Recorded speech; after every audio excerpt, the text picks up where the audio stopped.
The metallic taste of blood lingered on my tongue as I swiped concealer over the purple bloom beneath my left eye. My bathroom mirror reflected a woman I barely recognized anymore. Pale, hollowed out, moving with the mechanical precision of someone who'd learned to exist in survival mode. The fluorescent light overhead flickered, casting shadows that made the bruises look worse, deeper, like ink bleeding through paper. I had exactly 43 minutes before I needed to be at Dante Rinaldi's office downtown. 43 minutes to transform myself from Ryan's punching bag into the efficient, unshakable assistant that Chicago's most dangerous man relied on. My fingers trembled as I applied foundation in careful layers, building coverage like armor, each stroke a small lie I told the world. The apartment around me felt smaller every day, the walls closing in with memories I couldn't scrub away. Last night's broken glass still glittered in the kitchen corner where I hadn't dared to clean it yet.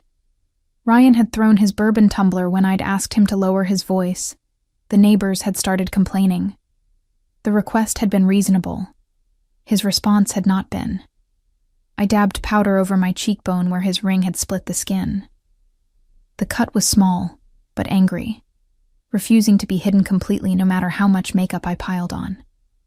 I'd tell Dante I'd walked into a cabinet door. It was becoming my signature excuse, varied occasionally with stairs or car doors, a rotation of plausible accidents for a woman who seemed increasingly clumsy. My phone buzzed on the sink's edge, and my entire body locked up, that Pavlovian response I'd developed over the past 6 months.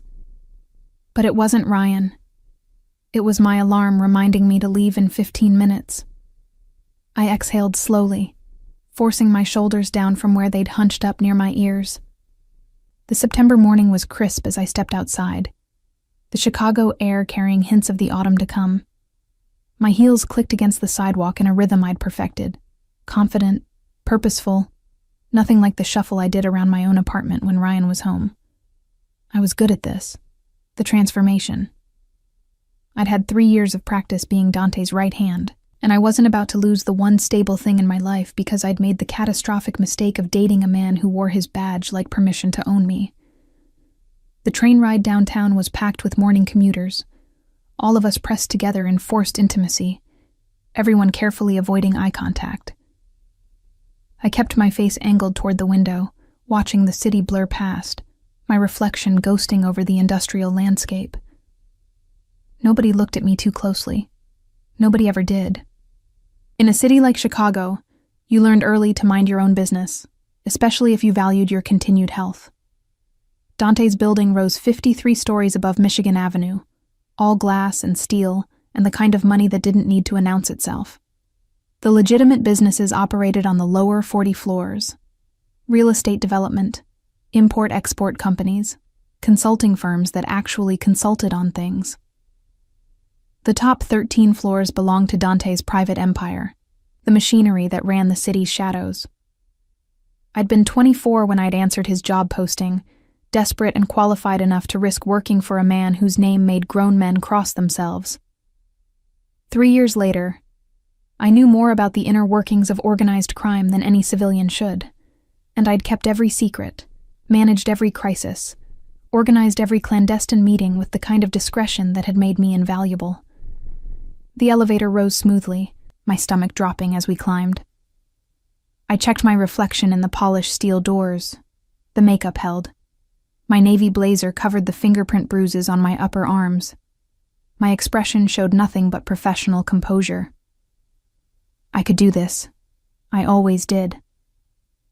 The 51st floor opened into elegant chaos. Phones ringing, assistants moving with purpose, the carefully choreographed dance of an organization that controlled everything from shipping contracts to political appointments. Dante's legitimate face to the world, run with corporate efficiency that would make any Fortune 500 jealous. "Morning, Elena," called Marco from his desk near the reception area. He was Dante's cousin, handled security logistics, and had a smile that never quite reached his eyes. "Boss wants to see you the second you're in." My heart kicked against my ribs. Dante rarely summoned me immediately, unless something had gone wrong or was about to go very right. Both scenarios required my complete attention. "I'll head straight in." I walked through the outer offices toward the corner suite, passing windows that offered sweeping views of the Chicago skyline. Lake Michigan stretched blue and infinite to the east, indifferent to the thousand small dramas playing out in the buildings surrounding it. My hand went unconsciously to my collar, checking that it lay flat, hiding the shadow of a handprint on my throat from 2 nights ago. Dante's personal assistant's desk sat empty. I was Dante's personal assistant, but this desk belonged to the buffer, the person who screened before things reached me. Currently vacant after the last girl had quit, citing the stress. They always cited the stress, never the truth that working this close to a man like Dante Rinaldi meant living in a world where violence was always just one wrong word away. I knocked twice on the heavy oak door, the sound barely audible. Entra. His voice came through, that distinctive blend of American and Italian inflection that marked him as both fully Chicago and deeply connected to the old country. I pushed the door open and stepped into Dante's inner sanctum. The office was exactly what you'd expect from a man who commanded an empire. Expensive without being ostentatious, powerful without being obvious. Dark wood, leather furniture, abstract art that probably cost more than my annual salary on the walls. Floor-to-ceiling windows behind his desk framed him against the city he controlled. Dante Rinaldi sat reviewing documents, his dark hair perfectly styled in that slicked-back way that made him look like he'd walked out of a 1940s film about beautiful, dangerous men. He was 34, devastatingly handsome in the way that sharp angles and dark eyes could be devastating, dressed in a charcoal suit that had definitely been tailored on Savile Row. His fingers, I'd always noticed his hands, strong and elegant, capable of signing contracts or breaking bones with equal efficiency, drummed against the desktop in an irregular pattern that meant he was thinking through something complex. He didn't look up immediately, which gave me a moment to breathe, to settle my racing heart, to prepare whatever face I needed to wear for whatever crisis he was about to hand me. "The Castellano meeting has been moved to Thursday," I said, diving straight into business, keeping my voice level and professional. "The alderman confirmed for lunch tomorrow. The shipment from Elena." My name stopped me mid-sentence, the way he said it, quiet, careful, like he was defusing a bomb. "Look at me." Every muscle in my body tensed. This was the moment I'd been dreading, the inevitable collision between the life I hid and the life I lived here. I kept my face angled slightly away, letting my hair fall forward to shield the worst of the damage. "I asked you to look at me." Not a request. Dante Rinaldi didn't make requests. I lifted my chin and met his gaze, watching as his dark eyes traveled across my face with the same meticulous attention he gave to contracts that determined whether competitors lived or died. I saw the exact moment he registered the bruises. His expression didn't change, not exactly. But something behind his eyes went absolutely cold. The silence stretched between us, heavy and dangerous. Outside, the city continued its morning rush, oblivious to the way my entire world was tilting on its axis. Dante stood slowly, moving around the desk with the deliberate grace of a predator who'd just identified prey. He stopped in front of me, close enough that I could smell his cologne, something expensive and woodsy that probably had a name I couldn't pronounce. His hand came up and I flinched before I could stop myself, that reflexive fear response I'd developed, but he just waited until I stilled before his fingers, surprisingly gentle, tilted my face toward the light. "How long?" 2 words that weren't a question. It's not." My carefully constructed lies evaporated under his scrutiny. "I fell. On the stairs. It looks worse than it is." His jaw tightened almost imperceptibly. "Try again." "Dante, I'm fine. It was clumsy of me, but—" "Elena."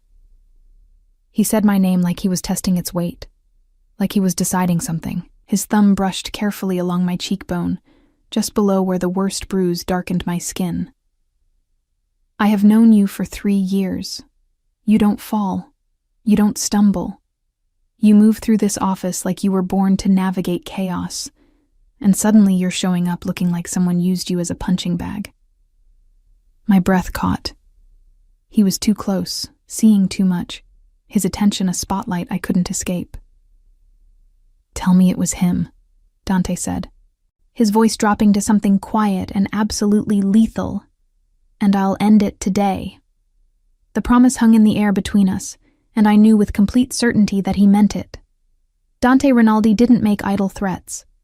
If I gave him Ryan's name, Ryan would disappear into the kind of solution that involved shallow graves and concrete foundations. Part of me, the part that still flinched at loud noises and slept with a chair against the bedroom door, wanted exactly that. But the other part, the part that had somehow survived this long, knew that if Dante intervened, if he made Ryan disappear, I'd be implicated. I'd be the reason. I'd be trading one nightmare for another, owing a debt to a man who collected debts the way museums collected art. "I fell," I repeated, forcing steadiness into my voice. "The stairs in my building are poorly lit. It was stupid, but it was just an accident." Dante studied me for a long moment, and I could see him processing the lie, cataloging it, filing it away for future reference. He didn't believe me. I could tell by the way his fingers lingered on my jaw, by the cold calculation settling into his expression. But he was letting me keep my lie. For now. "If that changes," he said quietly, "if you decide you want to tell me the truth, I will handle it. Do you understand?"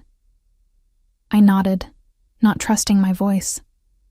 He released me slowly, stepping back to restore the professional distance that should exist between a mob boss and his assistant. But something had shifted in the room. Some invisible line had been crossed, and we both knew nothing would be quite the same.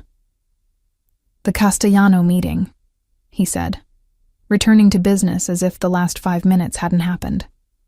"Prepare the usual security protocols."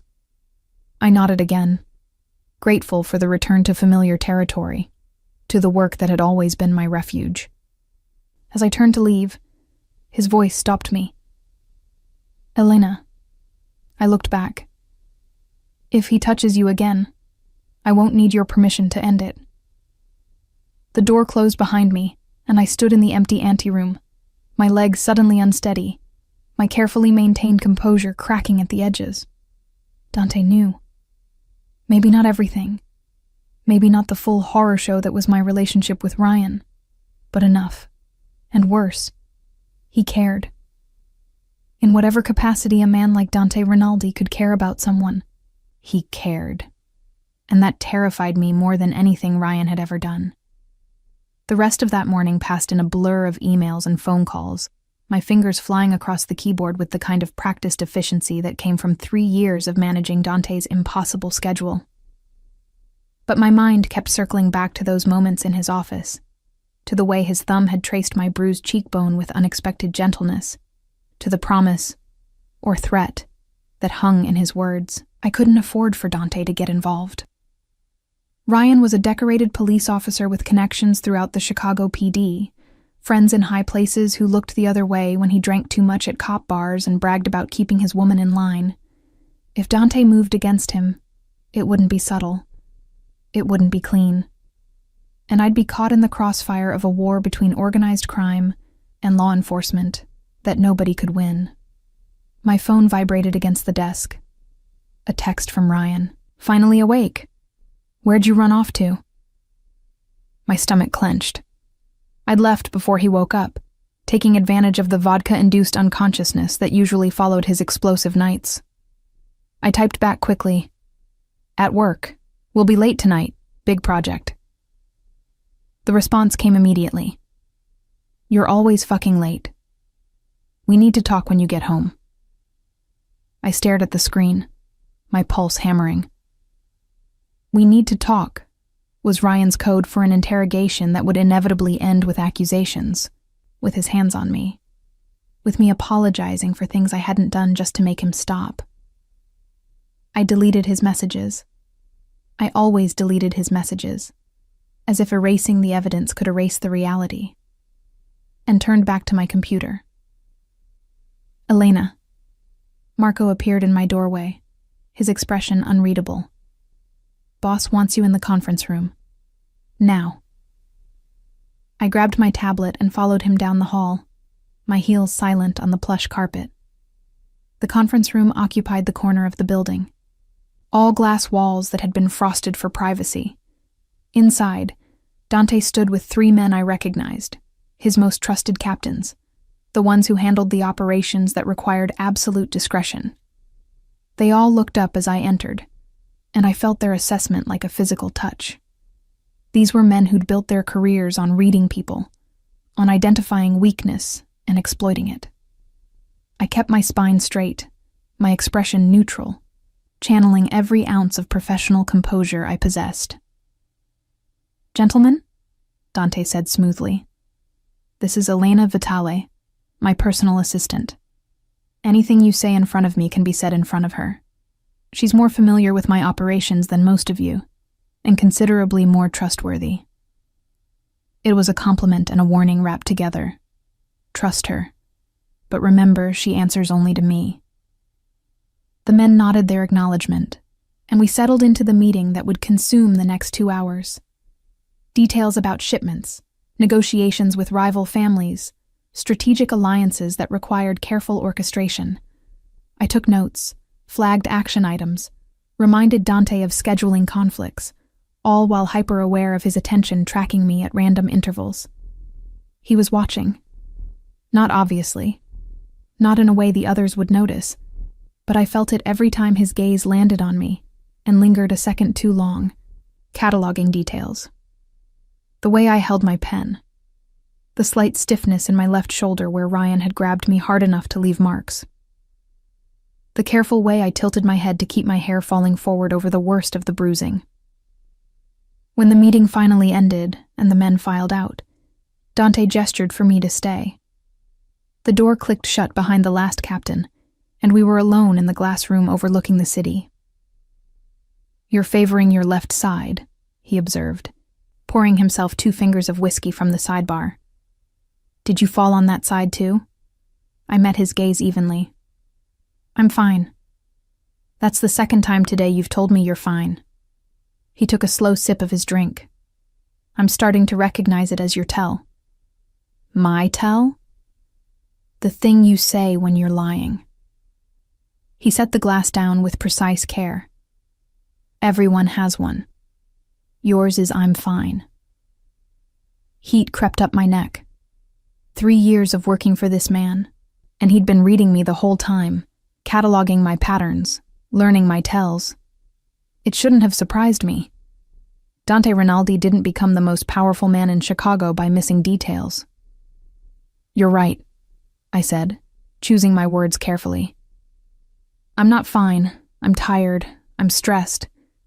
I have a lot on my plate right now, and yes, I'm clumsy when I'm exhausted, but I'm handling it. Are you?" It wasn't a question. He moved closer, and I forced myself not to step back, not to show the fear that Ryan had trained into me. "Because from where I'm standing, it looks like someone is handling you, and not in a way I approve of." "Dante, I had Marco pull your building security footage from last night." His voice remained conversational, almost casual, but I felt the world tilt beneath my feet. "Interesting viewing. You arrived home at 6:47. A man, I'm assuming the boyfriend you've kept very quiet about, arrived at 8:15, already drunk. He left this morning at 5:33. You left at 6:15, moving like someone who'd rather be anywhere else." My hands had gone cold. "You're having me watched?" "I'm protecting my investment." He said it matter-of-factly, without apology. "You know things that could destroy me, Elena. You think I don't keep tabs on the person who holds half my secrets?" Of course he did. I'd been naive to think otherwise, to imagine I had any privacy left. This was Dante's world, and I was just living in it, another asset to be monitored and managed. "How long has he been hitting you?" Dante asked, and the gentleness in his voice was somehow worse than anger would have been. "He doesn't—" I stopped, catching myself in another lie. "It's complicated. It's very simple, actually." He was close enough now that I could see the gold flecks in his dark eyes, could smell the whiskey on his breath. "He hurts you. I make him stop. That's the beginning, middle, and end of this story." "He's a cop," I said, the words tumbling out in a desperate rush. "He has friends, connections, people who would ask questions if he disappeared. You can't just make this go away, Dante. It would come back on you, on the organization. I'm not worth that risk." Something dangerous flashed across his face. "Let me be very clear about something, Elena. I decide what risks are worth taking. I decide who matters and who doesn't. And you?" His hand came up, fingers curling gently around the back of my neck in a gesture that was both possessive and protective. "You matter." I couldn't breathe. The room felt too small, the air too thin. This was a complication I absolutely could not afford. Dante Rinaldi was my boss, nothing more. He couldn't be anything more, because the second this became personal, the second I let myself rely on him, I'd be trading one cage for another. "I should get back to work," I whispered. "The Castellano contracts need review before tomorrow." He held my gaze for another heartbeat, then released me, stepping back to restore the professional distance. "Fine. But Elena?" I paused at the door. "This conversation isn't over. Not by a long shot." I spent the afternoon buried in contracts and correspondence, trying to lose myself in work the way I always had. But every time my phone buzzed with another message from Ryan, "Where are you? Why aren't you answering? You better not be ignoring me," my concentration shattered, reformed, shattered again. By 5 o'clock, my hands were shaking too badly to type. I stared at my computer screen, the words blurring together, Ryan's latest text glowing malevolently. "I'm coming to your office. We're having this out right now." Panic seized my chest. Ryan couldn't come here. He couldn't see Dante, couldn't make a scene, couldn't bring his jealous rage into this building where Dante's word was absolute law. I grabbed my phone, typing frantically. "No. Don't. I'll come home now. I promise. Just stay there." The typing indicator appeared, disappeared, appeared again. Then, "You have 1 hour." I grabbed my bag and coat, my movements jerky with adrenaline, and practically ran for the elevator. I needed to get home before Ryan decided to make good on his threat. I needed to manage this situation before it exploded in a way I couldn't control. The elevator doors were closing when a hand shot between them, forcing them open.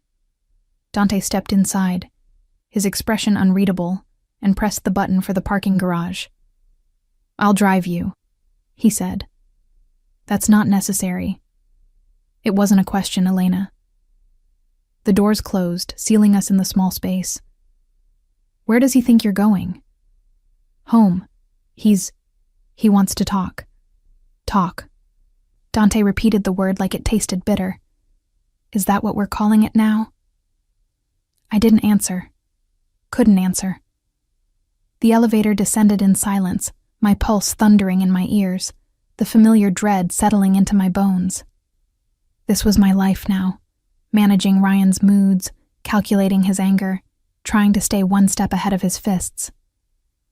The parking garage was dim and cool, echoing with the sound of our footsteps. Dante led me to a black Mercedes that probably cost more than I'd earn in 5 years, and opened the passenger door. I slid in, the leather seats cold against my legs, and watched as he rounded the car with that predatory grace he wore like a second skin. "Address," he said, starting the engine. I gave it to him, that shabby building in Logan Square where rent was cheap and neighbors minded their own business.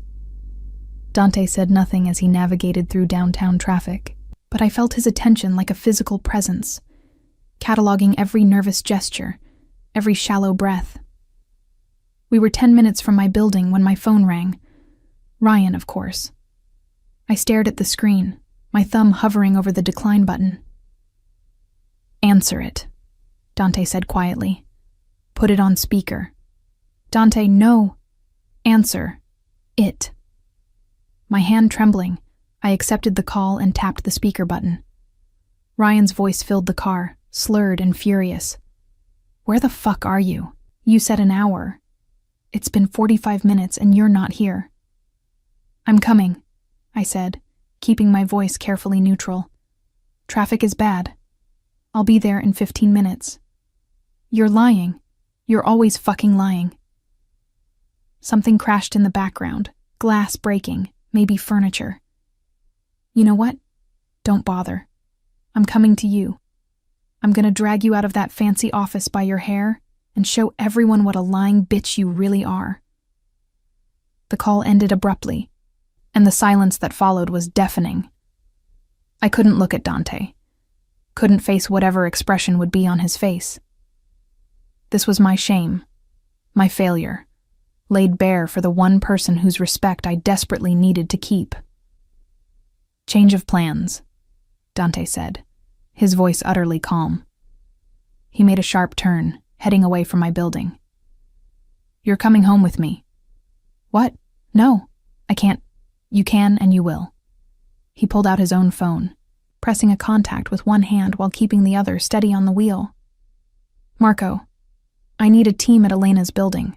Her boyfriend is on his way there, drunk and threatening violence. I want him detained if he shows up, photographed, documented, and escorted to a cell to sleep it off. And Marco?" His eyes met mine briefly. "If he resists, make sure the resisting is worth documenting." He ended the call before I could protest, before I could explain that this would only make things worse, that Ryan would know I'd gone to Dante, that the consequences would be catastrophic. "You're making this worse," I whispered. "He'll know I told you. He'll what?" Dante's voice cut through my panic. "Hit you harder? That ship has already sailed, Elena. What happens next is me making sure he never gets the chance to sail it again." We drove through the city as dusk settled, the lights beginning to glow against the darkening sky. My phone buzzed, messages from Ryan, increasingly incoherent and threatening. Dante reached over and took it from my hand, silencing it and tucking it into his jacket pocket. "You don't need to read those," he said. "Not anymore." His penthouse was in a building I'd visited 1,000 times for meetings and deliveries, but I'd never been to his private residence on the top floor. The elevator required a special key, and when the doors opened directly into his living space, I found myself in surroundings that matched the man, elegant, expensive, with an undercurrent of danger in the art pieces that probably had violent histories, in the view that surveyed a city he controlled through fear and loyalty. "Guest room is down that hall," Dante said, shrugging off his jacket and loosening his tie. "Bathroom's stocked with everything you need.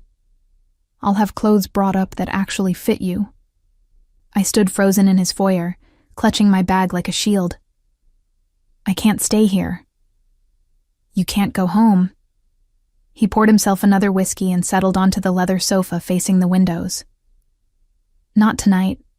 Possibly not for several nights, depending on how your boyfriend handles his new reality." "What new reality?" "The one where he doesn't get to touch you anymore." Dante took a slow sip, his gaze steady on mine. "The one where he learns that there are consequences for putting his hands on something that belongs to me." "I don't belong to you," I said automatically, even though we both knew how hollow it sounded. A slight smile curved his lips. "No? Then tell me, Elena. Who else is going to protect you? Who else even knows? You've been hiding this for months, maybe longer, suffering in silence because you're afraid.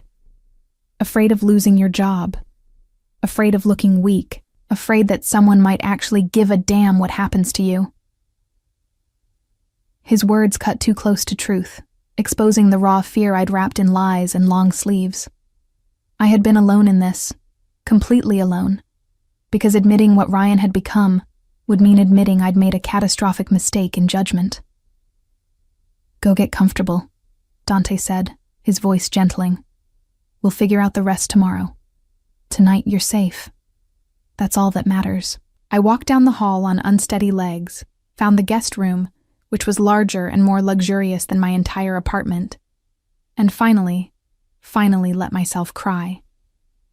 Quiet tears that soaked into the expensive pillows, releasing months of terror and pain and desperate loneliness. Safe. Dante said I was safe here. But as I lay in the darkness listening to the city hum 40 stories below, I wondered if safety was even possible anymore, or if I'd just traded one dangerous man for another. Morning arrived with pale sunlight filtering through floor-to-ceiling windows I'd forgotten to close. For 3 disoriented seconds, I couldn't remember where I was.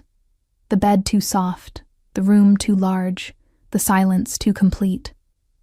Then reality crashed back. Dante's penthouse. Ryan's threats. The choice I hadn't made but had somehow been made for me. My phone sat on the nightstand, returned from wherever Dante had kept it overnight. I picked it up with dread coiling in my stomach, expecting dozens of increasingly unhinged messages from Ryan. Instead, there was just one, time-stamped at 2:37 in the morning. "We need to talk. Tomorrow. My place or yours." The relative calm in those words frightened me more than his rage would have. Ryan at his most dangerous wasn't when he was screaming. It was when he went quiet, when he calculated, when he planned his punishments with methodical precision. I showered in the guest bathroom, using products that smelled expensive and foreign, wrapping myself in a robe that hung on the back of the door. My own clothes from yesterday sat cleaned and pressed on a chair. When had that happened? But next to them was a completely new outfit in exactly my size. Black slacks, a silk blouse the color of deep emerald, even the right undergarments. The precision of it should have felt invasive, but instead it felt like being seen, being cared for in a way I'd forgotten existed. I dressed slowly, my body aching in places Ryan's hands had found 2 nights ago. The bruises on my face had darkened overnight, purple and yellow blooming across my cheekbone like poisonous flowers. No amount of makeup would cover this completely, but I tried anyway, using the cosmetics someone, Dante probably, had left on the counter. The smell of coffee drew me out of the guest room and into the main living space. Dante stood in his kitchen, dressed in casual black pants and a white shirt with the sleeves rolled to his elbows, looking more relaxed than I'd ever seen him. His hair was still damp from his own shower, falling slightly across his forehead instead of slicked back, making him look younger, almost approachable.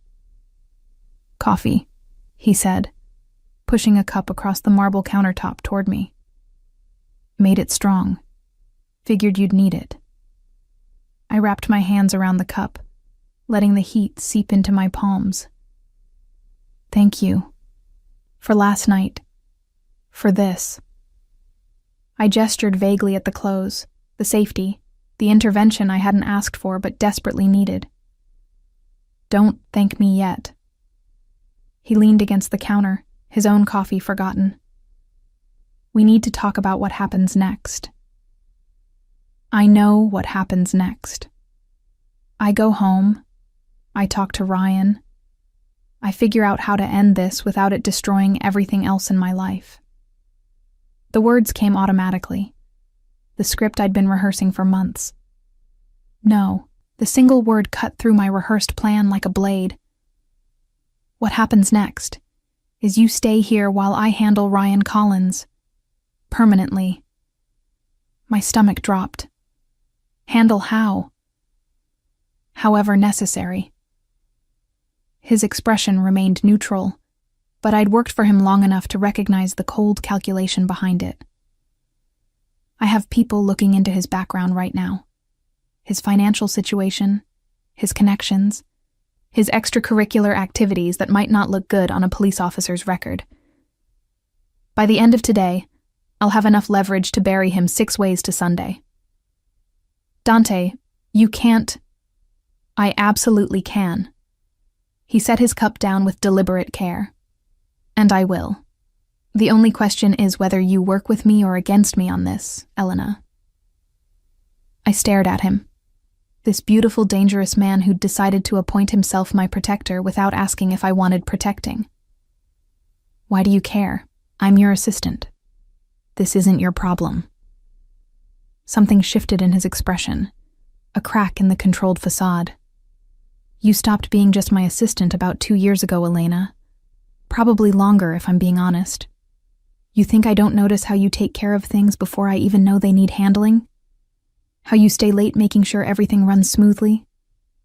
How you've never once betrayed a confidence or used what you know for personal gain?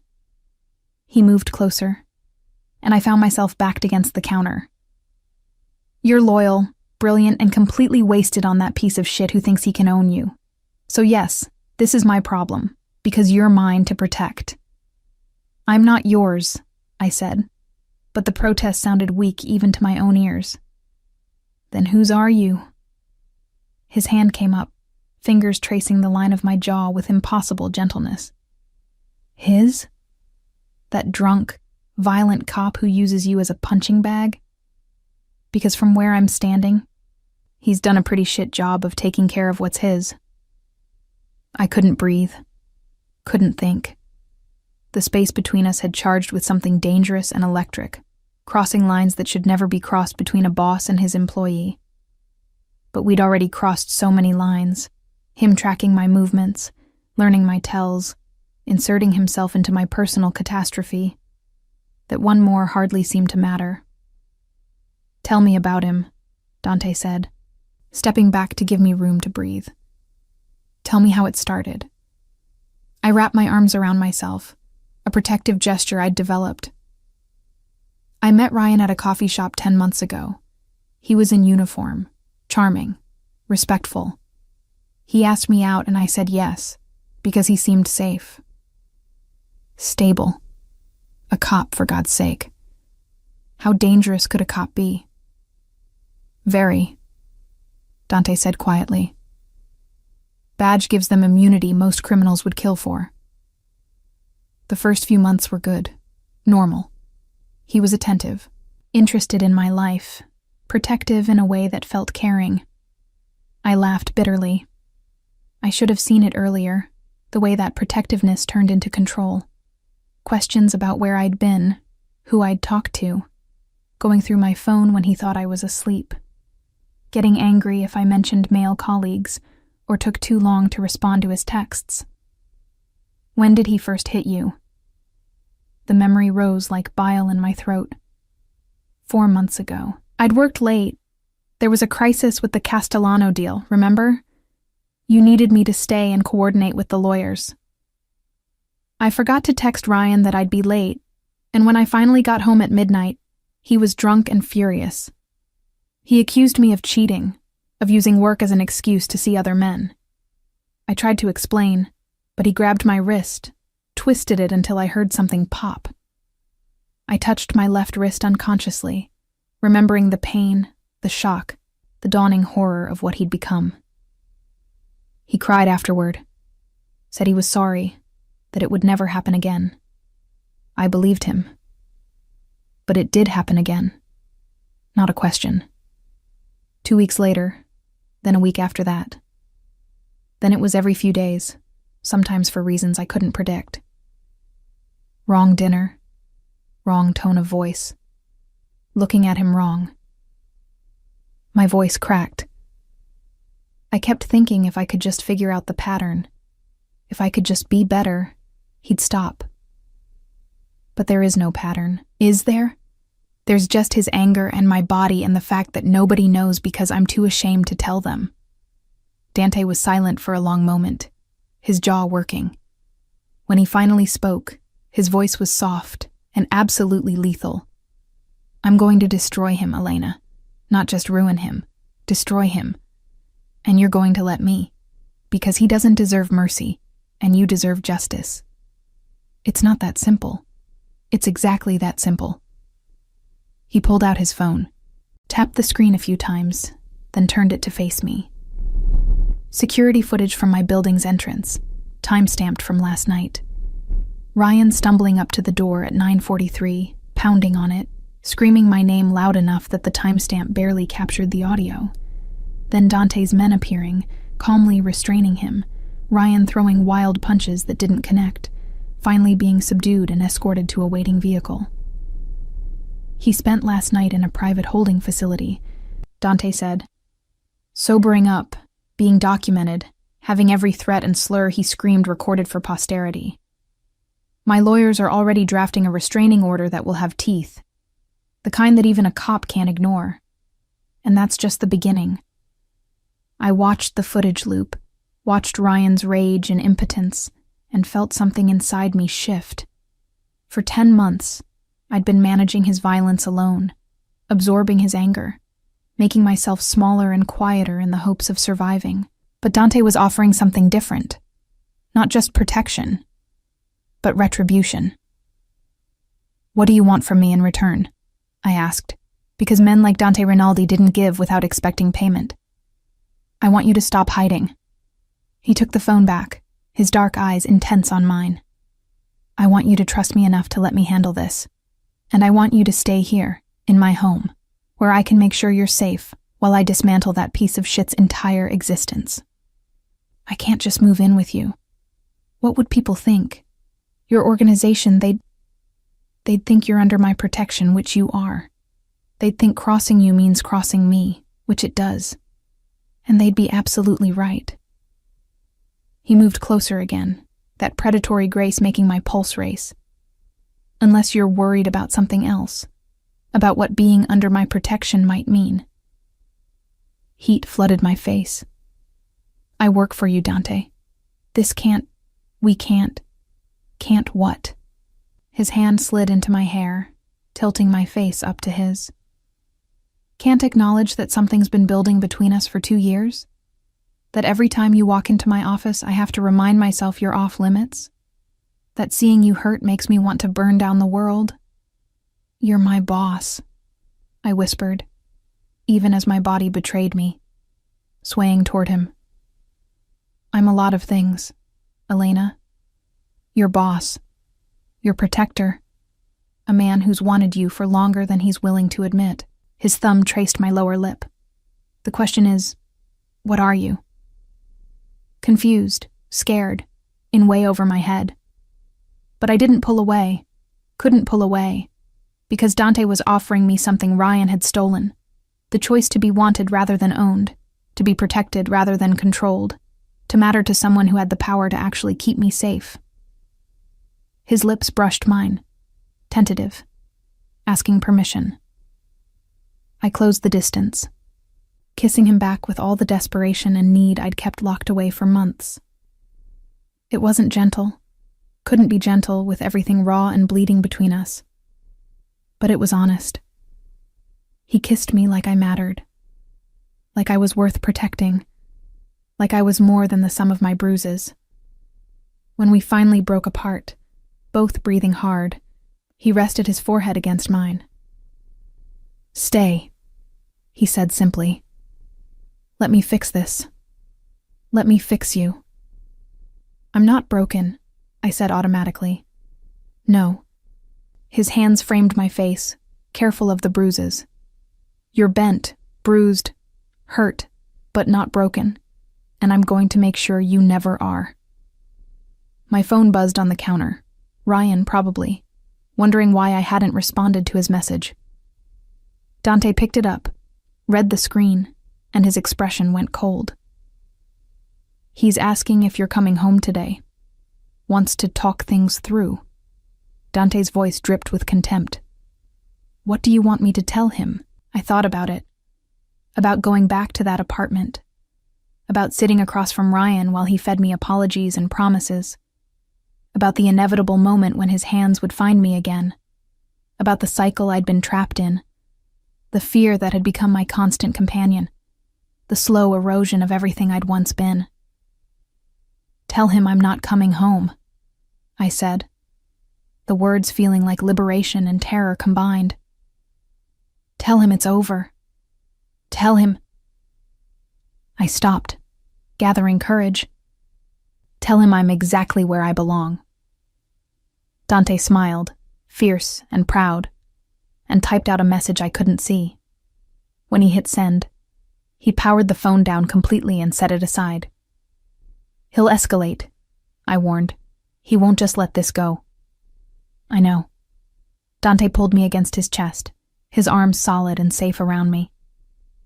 "But he's going to learn something very important about threatening what's mine. It comes with consequences he can't imagine and won't survive." I leaned into him, letting myself, just for a moment, believe in the safety he promised. Outside, the city woke fully to the morning.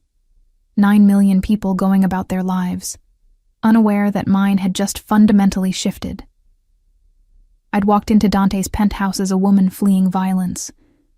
I might walk out of it as something else entirely, someone protected, claimed, valued, or I might not walk out at all.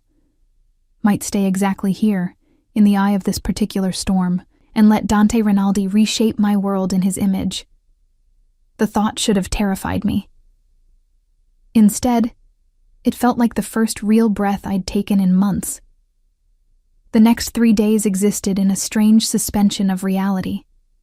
I lived in Dante's penthouse, worked from his home office, which he'd immediately equipped with everything I needed to manage his empire remotely, and tried not to think about the implications of sleeping under the same roof as a man who declared me his to protect. Dante worked with surgical precision, dismantling Ryan's life piece by careful piece. I watched from the periphery, horrified and fascinated by the efficiency of it. Financial records appeared documenting gambling debts Ryan had hidden from everyone. Internal Affairs received anonymous tips about evidence tampering on old cases. His patrol partner suddenly remembered incidents of excessive force that had been swept under the rug. The carefully constructed image of Ryan Collins, decorated officer, began to crack and crumble. "You're destroying his career," I said on the third morning, watching Dante review another file his people had compiled. "I'm exposing what was already there." He didn't look up from the documents. "He did this to himself, Elena. I'm just making sure the right people finally see it." My phone, a new one Dante had provided after permanently disabling my old number, remained mercifully silent. Ryan couldn't reach me anymore, couldn't text his threats or call with his apologies. The silence should have brought relief. Instead, it amplified my anxiety, made me jumpy at unexpected sounds, hyper-aware of every footstep in the hallway outside Dante's door. "You're safe here," Dante reminded me constantly, reading my tension with unnerving accuracy. "He doesn't know where you are, can't find you. Even if he did, he'd have to go through security that would stop him before he reached the elevator." But safety was a concept I'd forgotten how to believe in. I'd spent too many months looking over my shoulder, calculating escape routes, bracing for impact. My body remained locked in survival mode, even as my mind tried to accept the new reality. On the fourth morning, I woke to find Dante already dressed for the office, standing at the foot of my bed with coffee and an expression I couldn't quite read. "We need to talk," he said, and my stomach immediately clenched with familiar dread before I remembered. Dante wasn't Ryan. When Dante said we needed to talk, it didn't mean I was in danger. I sat up, pulling the covers around me protectively. "What happened?" "Ryan showed up at the office yesterday. Marco and the security team detained him before he could cause a scene, but he was asking for you, demanding to see you." Dante set the coffee on the nightstand. "He knows you're with me, Elena, or at least suspects it." Fear spiked cold through my veins. "What did you do?" Had a conversation with him, made some things very clear about boundaries and consequences. Dante's expression remained neutral, but I caught the edge of violence beneath it. "He won't be bothering you at the office again. I've made sure of it." "How?" I needed to know. needed to understand what price was being paid for my protection. Do you really want those details? He sat on the edge of the bed, close enough that I could smell his cologne, feel his warmth. Or do you just want to trust that I handled it? I studied his face. The sharp lines, the dark eyes that held secrets I'd probably never fully know. The mouth that had kissed me with devastating gentleness 3 days ago and hadn't touched me since. Dante Rinaldi was a dangerous man who controlled his empire through calculated violence and strategic intimidation, but he'd also held me while I cried, provided safety without demanding anything in return, and was systematically destroying the man who'd hurt me. I trust you, I said, and meant it. Something shifted in his expression. Surprise, maybe, or satisfaction. Good, because what happens next requires that trust. He pulled out a manila folder, handed it to me. This is everything my lawyers have compiled. Restraining order that's already been filed and approved. Documentation of Ryan's financial improprieties. Internal affairs investigation that's been fast-tracked and... He paused, watching my face carefully. Criminal charges for assault and domestic violence, contingent on your cooperation. I opened the folder with shaking hands, scanning documents that represented my entire nightmare laid out in legal terminology. Photographs of my injuries taken by a forensic specialist while I'd slept. When had that happened? Medical records I didn't remember authorizing. Witness statements from neighbors I'd barely spoken to who'd apparently heard more than I'd realized. I can't testify against him, I whispered. I can't stand up in court and... You won't have to. Dante's hand covered mine, stilling my trembling fingers. I've made him an offer he's going to accept. He resigns from the force, accepts a dishonorable discharge that will tank any future career in law enforcement, leaves the state within 30 days, and never contacts you again. In exchange, the criminal charges get filed away as long as he complies. He violates any part of that agreement. Every piece of evidence gets submitted and he goes to prison. It was too much. Too fast. Everything I'd been terrified to hope for, handed to me in a neat legal package. Why would he agree to that? Because the alternative is worse. Dante's voice went cold. Much worse, and I made sure he understood exactly how much worse it could be. I closed the folder, my mind reeling. So that's it? He just disappears and I'm free? Free. Dante repeated the word like he was testing it. Is that what you want, Elena? Complete freedom? Because I can arrange that too. New identity, relocation, enough money to start over somewhere far from here. You'd never have to see Ryan or me again. The offer hung between us, genuine and terrifying. Dante was giving me a choice. Real freedom versus whatever this was that had been building between us for 4 days of living in close quarters, of shared coffee and late-night conversations, of his fierce protectiveness and my growing dependence on it. Is that what you want? I asked, turning the question back on him. For me to disappear? No. The single word came swift and certain. But what I want doesn't matter if it's not what you want. I studied him, this complicated, dangerous man who'd inserted himself into my life and refused to let me drown alone. What do you want, Dante? I want you to stay. He said it simply, without the pretty words or promises men usually offered. Here, with me. Not just as my assistant, though you're damn good at that, but as... He paused, searching for words. As whatever you're willing to be. I can give you protection, resources, a life where you never have to fear anyone putting their hands on you again. But I can't promise you easy, Elena. My world isn't easy. It's dangerous and complicated, and there are always enemies at the gate. But you'd be safe. With me, you'd always be safe. It wasn't a declaration of love. Dante Rinaldi probably didn't do declarations of love. But it was honest, and it was offered without conditions beyond my willingness to accept it. I want to stay, I heard myself say. the words coming from some deep place I'd kept locked away. But I need to know. Is this about possession for you? About owning me the way Ryan wanted to own me? Dante's expression hardened. I am nothing like that piece of shit. Nothing. When I say you're mine to protect, I mean protect, not control.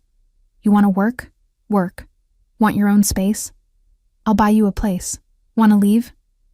The door's not locked. The difference between me and him is that I don't need to break you to keep you. I'd rather you stay because you choose to, not because you're afraid of what happens if you don't. And if I choose wrong? The question escaped before I could stop it.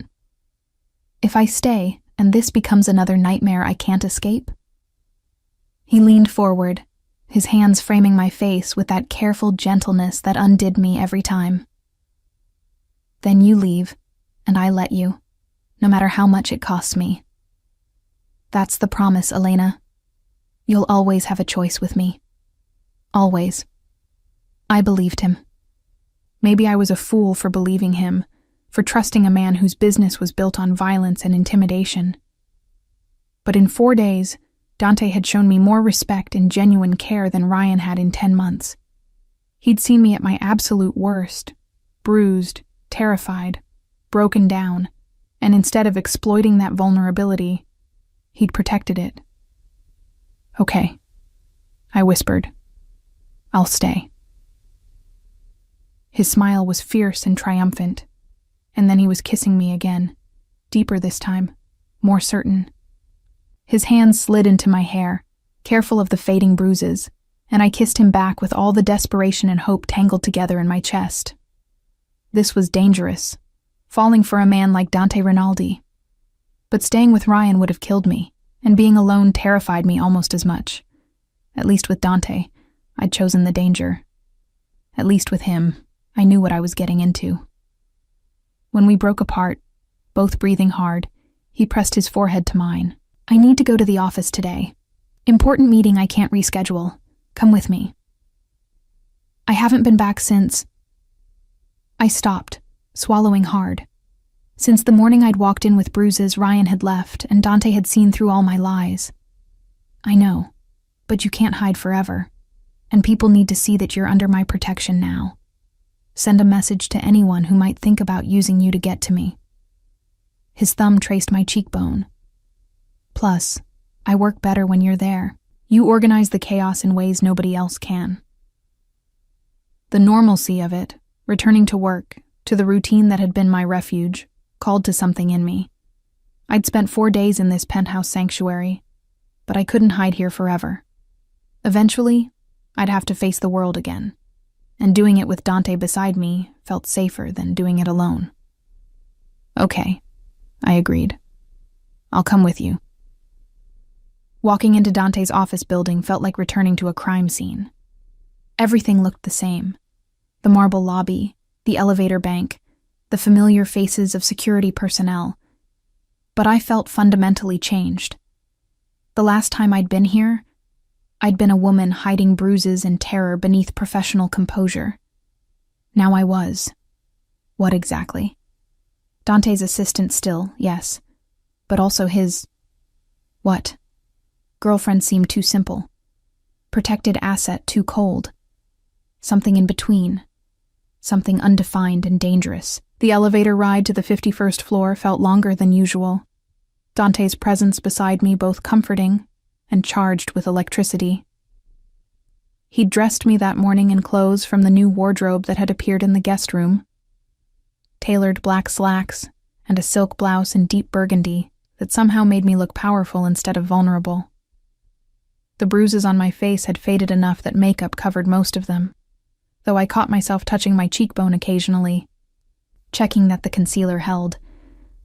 Stop, Dante said quietly, taking my hand and lacing his fingers through mine. You're perfect. Let anyone try to say otherwise. The doors opened to the controlled chaos of the executive floor, and I felt every eye turn toward us. Not obviously, these were people trained in discretion, but I felt their attention like physical touch. Dante Rinaldi arriving with his assistant, holding her hand, sending a message clearer than any announcement. She's with me now. Marco looked up from his desk near reception, his expression carefully neutral, but his eyes sharp with calculation. Boss, Elena. He nodded to each of us. The Castellano people are already in conference room 2. They arrived early. Let them wait. Dante's tone brokered no argument. Elena needs to get settled in her office first. Make sure nobody bothers her unless it's an emergency. My office, the small space adjacent to Dante's private suite where I'd spent 3 years managing his impossible schedule, looked exactly as I'd left it. The coffee cup I'd abandoned that last morning still sat on my desk, the lipstick stain on the rim a ghost of who I'd been. I set my bag down carefully, overwhelmed by the familiar surroundings, by the normalcy of returning to work. You okay? Dante appeared in the doorway, watching me with that unsettling attention that missed nothing. I don't know, I admitted. It feels strange being back. Like I should be different somehow, but everything here is exactly the same. You are different. He moved into the office, closing the door behind him. But that's not a bad thing, Elena. Different doesn't mean broken. A knock interrupted whatever I might have said. Marco's voice came through the door. Boss, the Castellanos are getting restless. Dante sighed, pressing a quick kiss to my forehead. Work. Always work. He turned back at the doorway. Join me in 30 minutes? I want you in this meeting. I nodded, already pulling up my computer to review what I'd missed in 4 days of absence. Email had piled up, dozens of messages requiring responses, scheduling conflicts that needed resolution, the endless administrative machinery that kept Dante's empire running smoothly. I fell into the rhythm of it gratefully, letting work provide structure to the chaos of my personal life. The morning passed in a blur of meetings and phone calls. Dante was right. I did make his work easier, anticipating needs before he voiced them, managing the complex dance of appointments and negotiations that defined his days. And having me there seemed to calm something in him, made him more focused, more effective. We'd always worked well together, but now there was an additional current running beneath our professional interactions, charged glances and careful touches that nobody else could see but we both felt. At lunch, Dante had food brought to his office, not the usual takeout, but something from an expensive restaurant I couldn't pronounce. He cleared space on his desk and we ate together, a strange domestic ritual in the middle of his criminal empire. Ryan signed the agreement this morning, he said casually, like he was discussing the weather.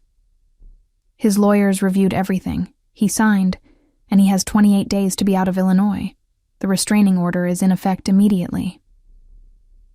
The news should have brought relief. Instead, I felt strangely hollow. That's it? He just leaves and everything's over? That's how it works when you have the right leverage. Dante set down his fork, studying my face. You're not happy. I thought this is what you wanted. I do. It is. I struggled to articulate the complicated tangle of emotions. It's just, it feels too easy. Like there should be more consequences for what he did. Like he should suffer the way he made me suffer. Something dark flickered across Dante's face. Who says he won't? What do you mean? I mean that leaving the state and losing his career are just the public consequences, Elena. There are other debts he's accumulated that will follow him wherever he goes. People he's crossed. Favors he owes. And I've made sure every one of those people knows exactly where to find him. His voice remained conversational, but I heard the edge of violence beneath it. Ryan Collins is going to spend the rest of his life looking over his shoulder, wondering when his past will catch up. That's suffering too. I should have been horrified, should have protested that level of vindictiveness. But after months of absorbing Ryan's rage, of living in constant fear, the thought of him experiencing even a fraction of that terror felt like justice. Thank you, I said quietly. For all of it. for believing me, for protecting me, for... I gestured vaguely, encompassing everything that had changed in 1 week. You don't need to thank me for doing what should have been done from the beginning. He reached across the desk, taking my hand. You deserved better than him, Elena. You've always deserved better. The afternoon brought a crisis that required all my attention. A shipment delayed, negotiations threatened, tempers flaring on all sides. I handled it the way I always had, making calls, smoothing ruffled feathers, finding solutions that satisfied everyone involved. This was what I was good at. This organizational wizardry that made Dante's complex operation run smoothly. By 6 o'clock, the crisis was resolved and I was exhausted. Dante found me at my desk, staring at my computer screen without really seeing it. Come on, he said, pulling me gently to my feet. We're done for today. There's still the Morrison contract to review and it'll keep until tomorrow. His hand settled on my shoulders, thumbs kneading the tension gathered there. You've done enough. More than enough. The drive back to his penthouse felt different than it had that morning. More settled, maybe, like we were returning home rather than retreating to a sanctuary. Dante ordered dinner from my favorite Italian place. How did he know? And we ate on the balcony overlooking the city, watching lights bloom against the gathering darkness. I could get used to this, I admitted, the wine making me brave enough to voice what I'd been thinking all day. Good. Dante's smile was genuine, without the careful calculation he wore for everyone else. Because I plan on keeping you for a very long time. What does that mean exactly? I needed to understand the shape of this relationship, the boundaries and expectations. Am I still your assistant? Are we together? Is this temporary until things settle, or... Elena. He stopped my anxious rambling with a kiss, soft and thorough. You're whatever you want to be. My assistant, yes, because you're too good at it for me to let that go. But also mine in every way that matters. My partner. My woman. The person I trust most in this world. His hand cupped my cheek. Is that answer enough? It should have felt too fast, too intense. A week ago, I'd been trapped in a nightmare with Ryan. Now I was sitting on a penthouse balcony with a mob boss who'd declared me his in front of his entire organization. Nothing about this was rational or safe or smart. But for the first time in months, I felt like I could breathe. Like I wasn't constantly calculating danger, measuring the distance to exits, bracing for impact. Dante had meant what he said. With him, I had choices. He'd given me power rather than taking it away, protected rather than controlled. It's enough, I said, leaning into his touch. More than enough. That night, I didn't sleep in the guest room. I fell asleep in Dante's bed, wrapped in his arms, listening to the steady beat of his heart beneath my ear. And for the first time in months, I slept without nightmares, without fear, knowing that if any danger came for me, it would have to go through the most dangerous man in Chicago first. 3 weeks later, I stood in Dante's office reviewing security protocols for an upcoming summit, with families from New York and Boston. The bruises had faded completely, leaving no physical trace of Ryan's violence. But the internal scars remained, hypervigilance that made me jump at unexpected sounds, anxiety that spiked when my new phone rang, the occasional nightmare that had me waking in Dante's arms, trembling and disoriented. You're doing it again, Dante said from his position at the window, not turning around but somehow aware of my nervous energy. Doing what? Touching your wrist. He turned then, his dark eyes knowing. The one he twisted. You do it when you're stressed. I hadn't even realized my fingers had gone automatically to that remembered pain. Old habit. We could break it. He crossed to me, taking my hand and pressing a kiss to the inside of my wrist, over the faint scar that remained. replace the bad memory with good ones. Heat flooded my face even after 3 weeks of this. His casual intimacy, the way he touched me like I was something precious, the gradual replacement of fear with something warm and safe. We'd been careful, taking things slowly despite the intensity of how this had started. Dante seemed content to let me set the pace, never pushing, always offering comfort without demanding anything in return.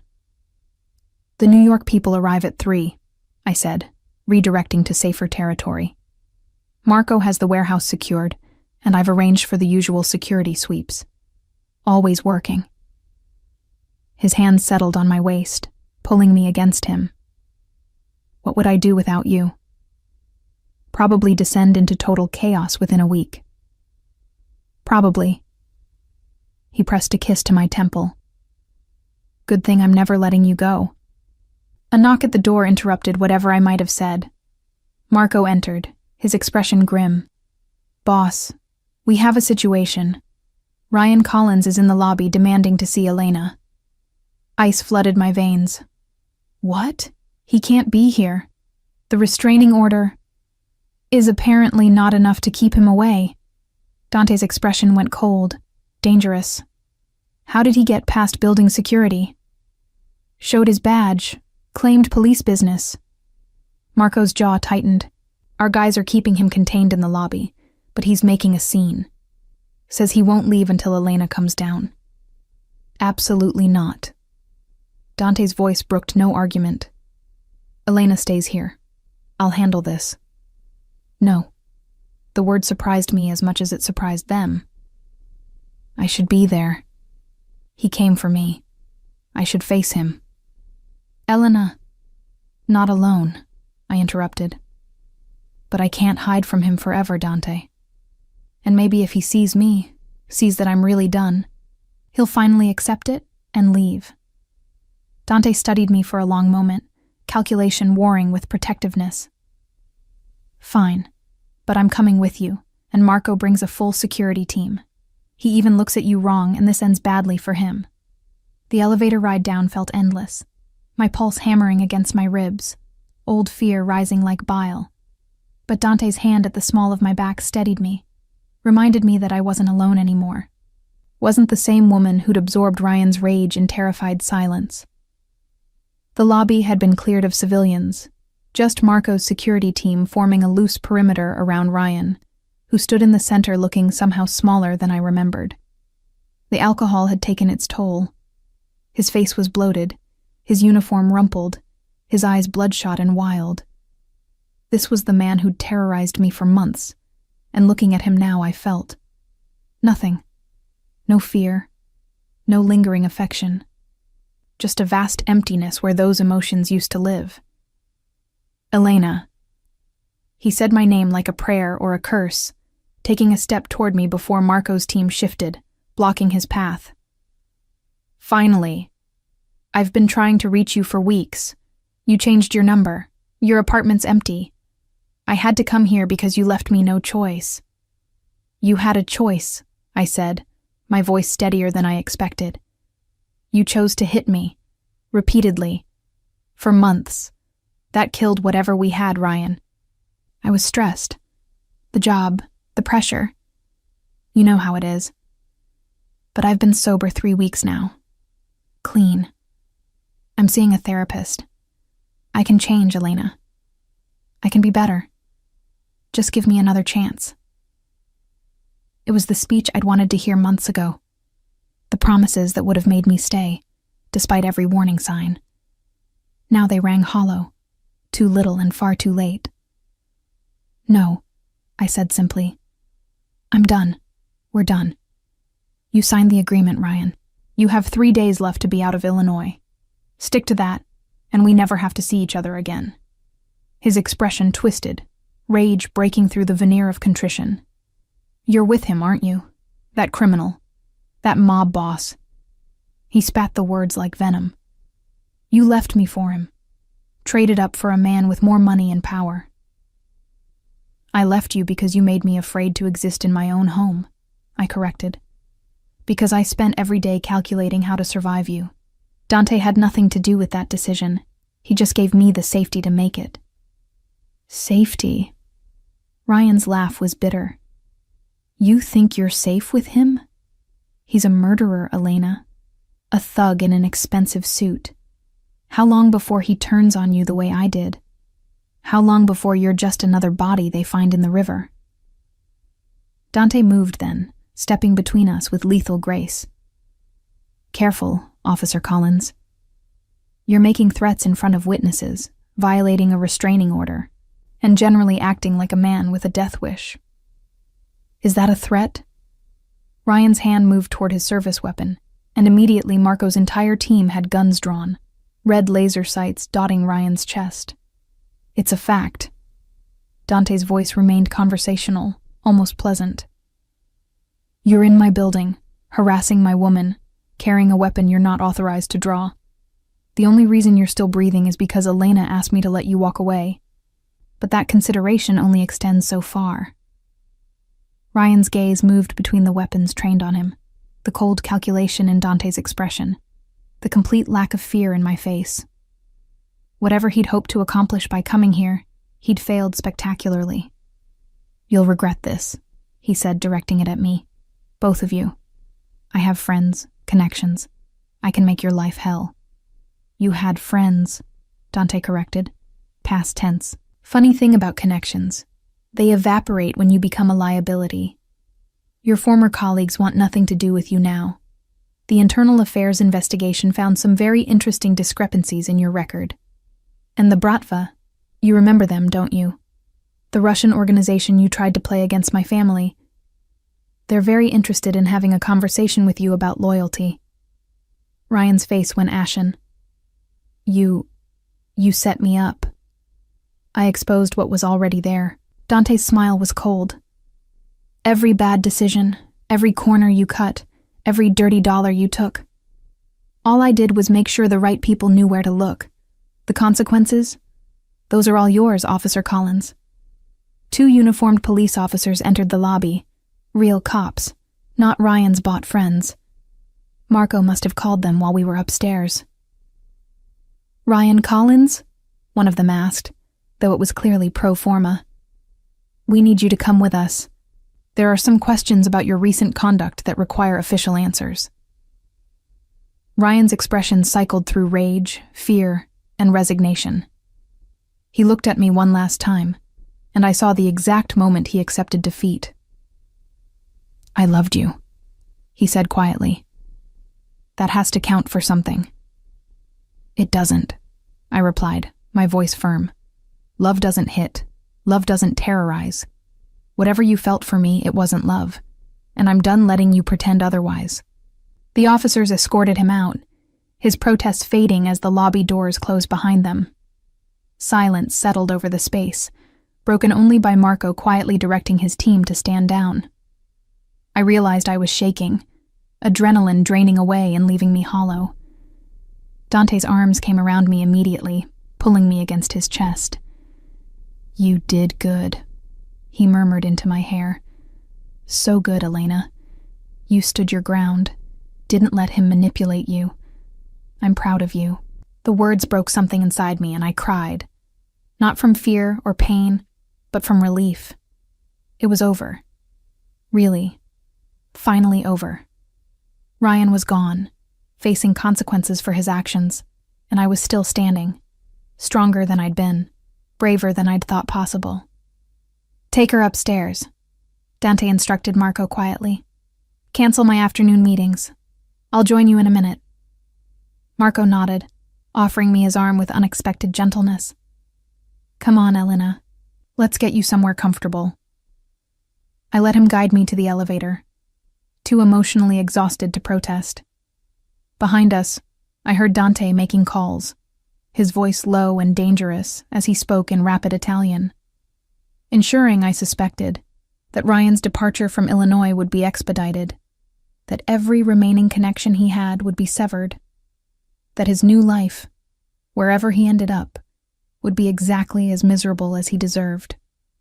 Upstairs, I collapsed onto the sofa in Dante's office, accepting the water Marco pressed into my hands.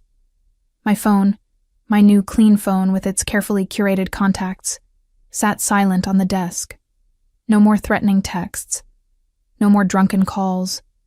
No more walking on eggshells waiting for the next explosion. Dante appeared 20 minutes later, his expression softer than it had been in the lobby. He dismissed Marco with a nod and knelt in front of me, taking my hands in his. "How are you feeling?"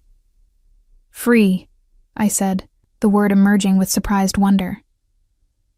"For the first time in months, I actually feel free. You are." He pressed a kiss to my knuckles. "He's gone, Elena. Not just geographically.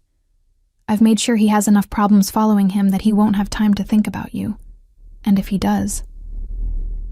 The unspoken threat hung in the air. "Thank you." I squeezed his hands. For everything. For seeing me when I was invisible. For caring when I thought nobody did. For giving me the strength to face him today. "You had that strength all along." He stood, pulling me up with him and into his arms. "I just gave you the space to find it." We stood like that for a long time, wrapped in each other while the city hummed 40 stories below. My old life, the fear, the violence, the desperate survival mode, felt like someone else's story now. This was my reality. Dante's arms, his fierce protection, his quiet certainty that I deserved better. "What happens now?" I asked eventually. "Now?" He pulled back enough to see my face, his thumb tracing my cheekbone where bruises used to bloom. "Now you keep working beside me, making my chaos manageable. You keep living here because you choose to, not because you're afraid. And I keep making sure that nobody ever puts their hands on you again. That's the deal, Elena. Protection, partnership, and as much love as a man like me is capable of giving." "Is that enough?" I asked. Testing. "For you?" "More than enough." His kiss was soft, reverent. "You're more than enough. More than I deserve, probably. But I'm selfish enough to keep you anyway." I smiled against his mouth. "Good. Because I'm not going anywhere." Never, never. It was a promise and a choice and a future I was claiming for myself. The bruises had faded, but their lesson remained. I would never again let anyone make me small, make me scared, make me less than I was. And with Dante beside me, I wouldn't have to. The intercom buzzed. Marco, apologetic about interrupting, but the New York delegation had arrived early. Dante sighed, pressing one more kiss to my forehead before reluctantly releasing me. "Work calls," he said. "Always does." I straightened my blouse, checked my appearance in the window's reflection, and found someone I barely recognized looking back, confident, composed, unbroken. "Let's go show them how it's done." We walked into that meeting side by side, partners in every sense of the word. And if the New York people noticed how Dante's hand lingered at the small of my back, how his attention tracked me even while negotiating complex deals, how I moved through his organization with the quiet authority of someone under his complete protection, well, that was exactly the message we wanted to send. I was Elena Vitale, Dante Rinaldi's right hand and chosen woman. The bruises I'd tried to hide had become the catalyst for claiming my power, and nobody, not Ryan, not anyone, would ever make me hide again.